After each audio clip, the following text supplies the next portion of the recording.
Welcome to Clued in Mystery. I'm Sarah. And I'm Brooke, and we both love mystery. Hi, Brooke. Hi, Sarah. Wow, I am so excited to be back recording again. It's 2026. It is 2026, and today we are going to talk about what we read over the holiday break. Um, this is the second episode of this season. The first one was what we loved in 2025, which I hope everybody has a chance to listen to. And now we get to talk about what we loved reading over the last couple of weeks. That's right. What's kept us busy over our recording break? The first of the books that I wanted to talk about is The Mistletoe Mystery by Nita Prose. And this is there were a few books on my list that were Christmas themed, holiday themed, and this is one of them. And this one revisits Molly Gray at the holidays, and, she's got a bit of a mystery going on. It was a really sweet story, but I did feel it was a little light on the mystery.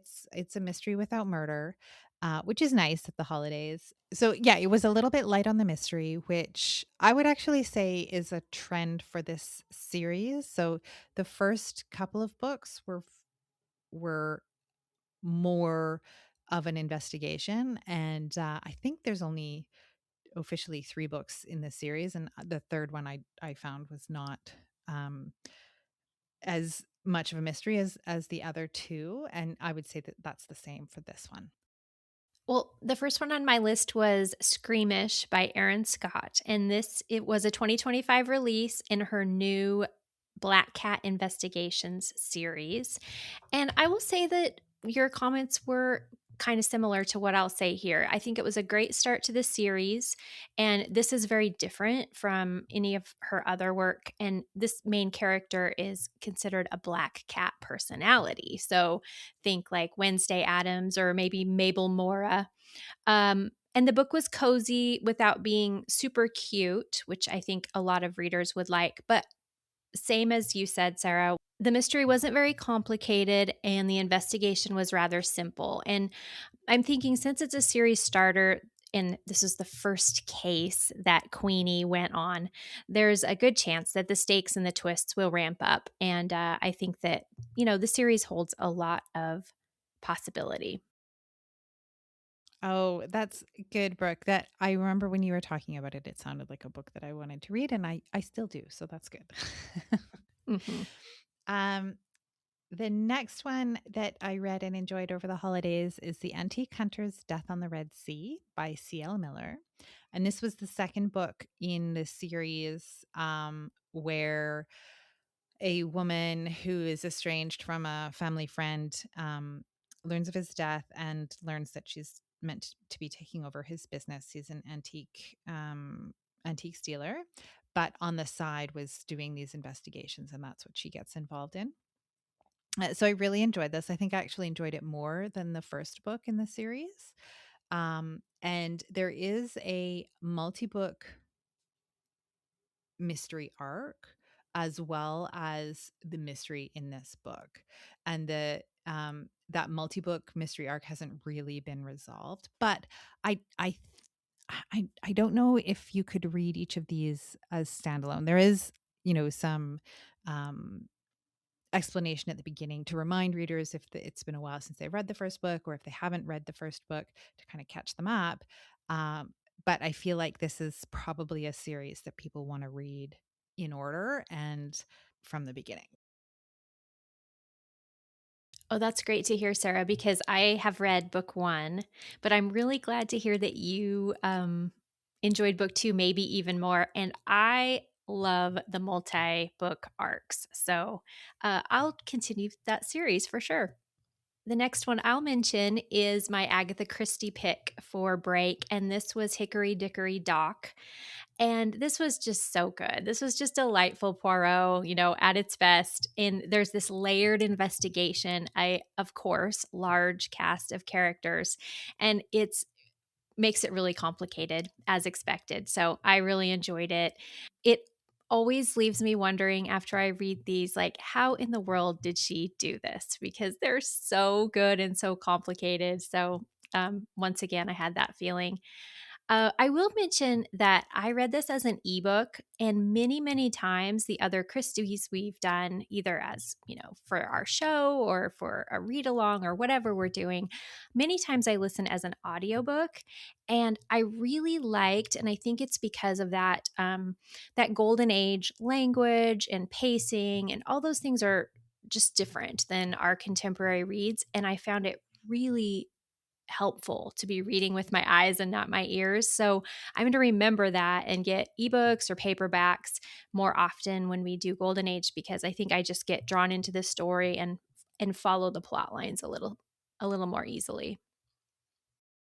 That is really interesting. When I talk about the Christmas appeal, I have an observation about reading versus listening, but I'll save that for when I get to that book. But what I wanted to talk about next was the Christie read that I did, and that was Midwinter Murder, Fireside Tales from the Queen of Mystery. And so this is a collection of short stories, and it's always such a treat to read her short stories.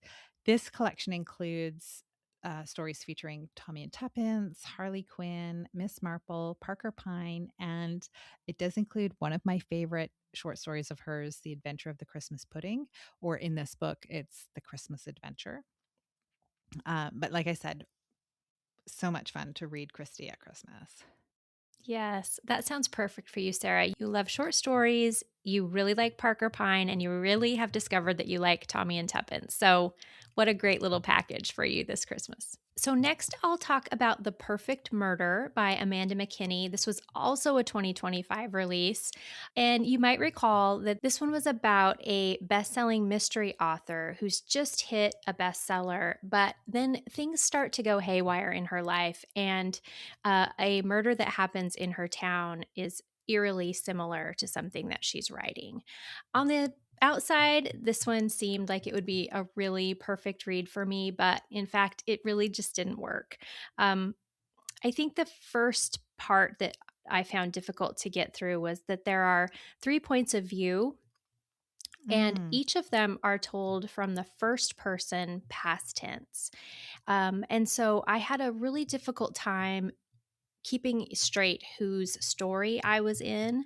I think it helps if you have multiple points of view that aside from your main character, the other ones are told in third person, because then you're hearing their name and it kind of keeps straight in your head which storyline you're in. So, anyhow, I was confused a lot of the time.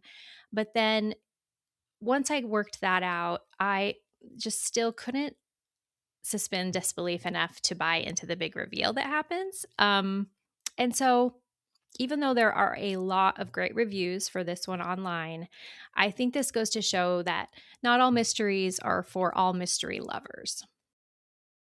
Oh, that's really interesting, Brooke. And I'm glad that you shared that just wasn't for you because sometimes that's what happens, right? Um, I think I still might try and give it a read because it does sound like an interesting premise. And you and I don't always agree on what works for ourselves. That's absolutely right. And I would love to hear your take on it, Sarah. That would be really fun to talk about together. So the final book that I read over the holidays was The Christmas Appeal, and this was released in 2023 by Janice Hallett. And it revisits the characters that were in her first book, The Appeal. And I absolutely loved this. It was funny, so much so that I couldn't read it in the middle of the night because I didn't want to disturb my husband because I would laugh out loud. Um, I've only listened to her other books. So, Brooke, you were talking about listening versus reading. Um, I read this one as a digital book, and it was really interesting to do that. I could much more easily go back a few pages to see what had been shared or what was the metadata. So if people aren't familiar with Janice Hallett's books, they often, and the appeal books particularly, are uh, text messages and emails.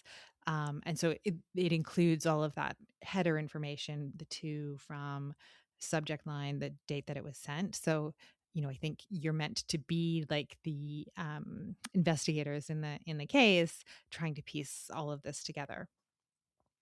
So I don't know how I would read her next books, whether I would listen or read, or maybe both. I'm not sure. But I do know that I will read more by Janice Hallett.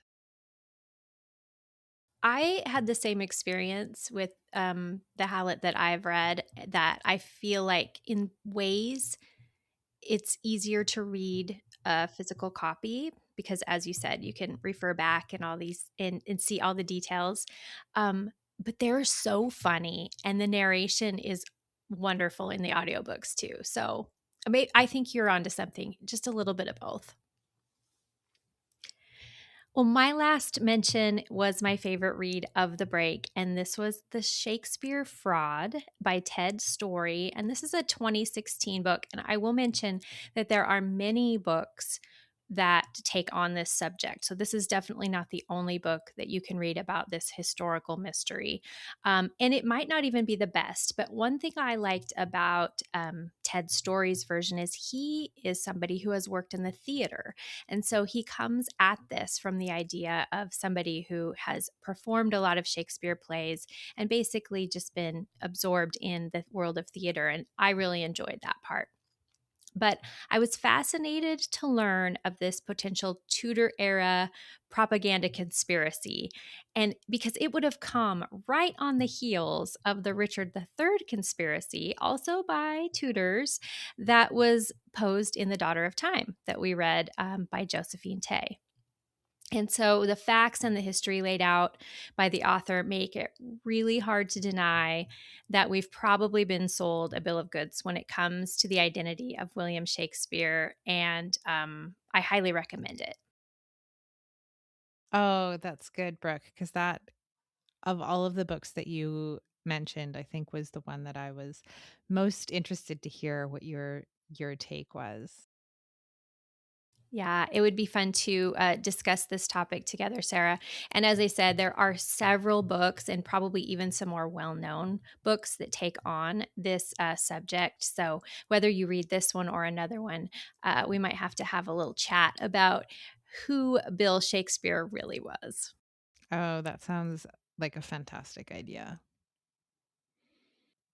Well, Brooke, I'm so glad to hear that you enjoyed most of what you read over the break. Why don't we share a little bit about what we're planning to share with listeners over the next couple of episodes?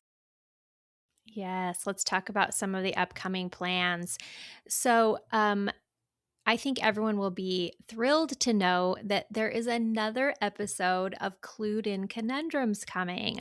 Tom Mead, Trixie Silvertail, and Sarah Rosette are joining us again for another game where we pose a mystery scenario to them, and then these three experienced mystery authors come up with the background and the solution for us. And it's a lot of fun.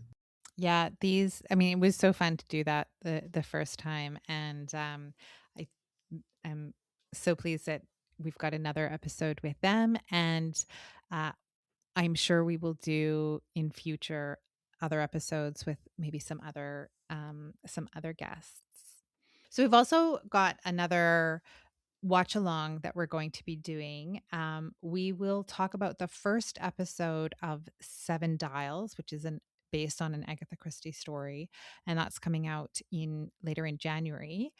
So we'll share our thoughts on the first episode on our regular feed, and then our newsletter subscribers will get our thoughts on episodes 2 and 3. And I'm really looking forward to that. I am too. So, everyone, make sure you go out and subscribe to the Clued In Chronicle. It's our semi monthly newsletter, and there's so many extras available there. We should also mention, Brooke, we have an interview lined up with Mikhail Yashinsky, who translated short stories from Yiddish into English, and these feature the Yiddish Sherlock Holmes. So that will be a lot of fun, I think. I'm really looking forward to that interview, Sarah. I think that he is going to be so interesting to speak with. And then, of course, we will have a What Would You Do? We'll have a profile of a Golden Age author, profile of a modern great, and some additional episodes all lined up. That's right. We have our plan laid out for season 12, and we hope that you'll join us. But for today, thanks for being here on Clued in Mystery. I'm Brooke. And I'm Sarah, and we both love mystery. Clued in Mystery is written and produced by Brooke Peterson and Sarah M. Stephen. Music is by Shane Ivers. If you liked what you heard, please consider telling a friend, leaving a review, or subscribing with your favorite podcast listening app. Visit our website to sign up for our newsletter, The Clued In Chronicle, and get mystery news, podcast updates, and bonus episodes. We're on social media at Clued In Mystery.